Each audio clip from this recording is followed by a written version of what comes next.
제가 여자였으면 바로 꽂혔을 건데 남성이라 여성들만큼 느끼지 못했다. 유시민 노무현재단 이사장이 자신의 유튜브 방송에서 있었던 한 패널의 성희롱 발언 논란에 대해 다시 한번 심경을 밝혔습니다. 자신의 감수성이 부족했다며 이런 문제들에 대해 똑바로 올곧게 행동할 만큼 생각하고 성찰하지 않았다고 말이죠. 이런 가운데 최근 한 강연에서 유시민 이사장이 이재명 경기도지사에 대해 언급한 내용이 관심을 모으고 있습니다. 유 이사장은 이재명 지사 2심 판결은 황당하다며 대법원에서 파기돼 돌아올 가능성이 있다고 밝혔습니다. 오늘 경기도 국감에서는 이재명 지사를 위해 자필 탄원서를 제출했던 이국종 아주대 교수도 출석했는데요. 오늘의 프레스인 유시민 이사장과 이국종 교수입니다. 네, 김근희 기자, 유시민 이사장 어제 KBS를 찾았는데 어떤 얘기를 했습니까? 그렇습니다. 이미 방송 당시에도 본인의 심경을 밝히긴 했습니다만 거듭 사과의 뜻을 밝혔습니다. 그 내용 직접 들어보시죠. 사회활동을 활발하게 하는 여성들이 마치 그 다른 요인 가지고 무슨 성과를 낸 것처럼 얘기를 한 거기 때문에 그건 대단히 그 잘못된 발언. 인지를 하셨더라고요, 그죠? 예, 제가 근데 라이브로 진행되는 거라서 이거 이상한데 하는데 확실하게 캐치를 못했어요, 처음에. 그 계속 찜찜해서 이제 끝날 무렵에 저도 운영자로 사과를 하고 또 사과문을 냈는데 제가 여자였으면 바로 꽂혔을 거예요. 예. 제가 남자라 그거를 여성들이 느끼는 만큼 못 느끼는 거예요. 그렇죠.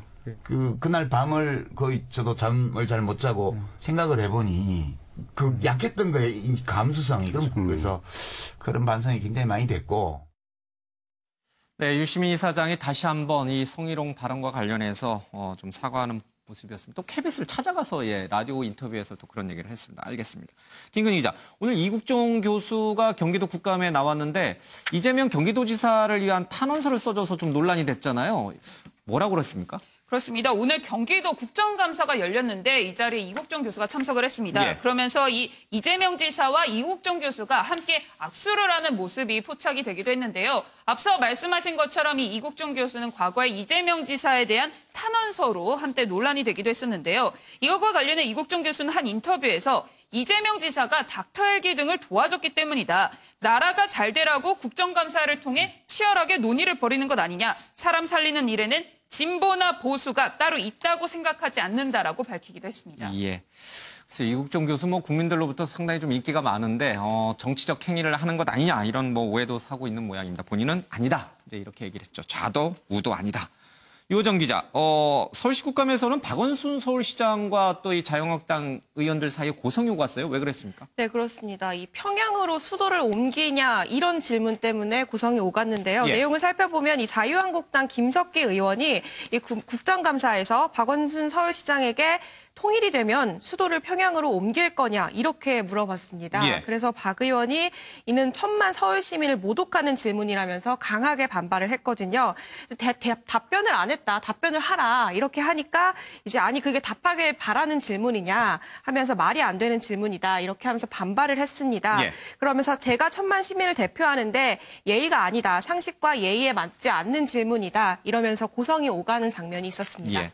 서울시에서 평양과 서울에 동시 발전 방안을 이제 서울시 산하연구소에서 의뢰를 해서 그 계획을 짰는데 그것 때문에 아마 이 김석기 의원이 그런 식으로 몰아붙였고 박원순 시장은 아니라고 펄쩍대는 모습을 보였습니다.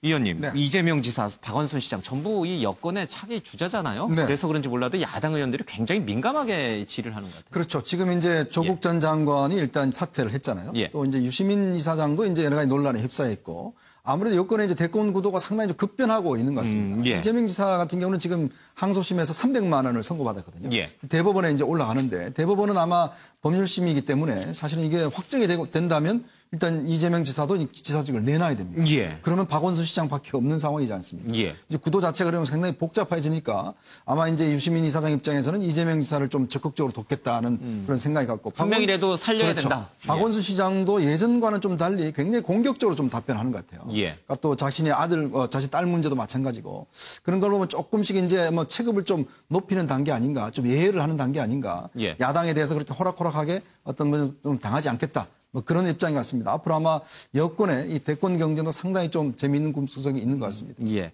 원래는 김경수 지사도 있었고요. 경남지사도 그렇죠. 안희정 있었고, 지사도 있었고. 안희정 지사도 있었고 또 조국 전 장관도 네. 있었는데 다 다 상처를 입고 예, 지금 어찌 될지 모르는 상황이죠. 그렇습니다. 예. 이건 뭐 아무래도 이 여권의 경쟁 자체가 굉장히 혼란 속으로 빠져들면서 예. 특히 이제 내년 총선을 그럼 과연 누가 선두에 서서 이제 할 지휘할 것이냐. 거냐. 왜냐하면 이 총선이라는 국면이 그냥 어떤 면에서 보면 그 국회의원을 뽑는 경우도 있지만 예. 앞으로 이 당에서 대권 후보가 누가 될 것이냐의 문제도 국민들 그걸 보거든요. 예. 사실 자유한국당은 황교안 대표가 어느 정도 대권 도전을 하려고 하지 않습니까? 예.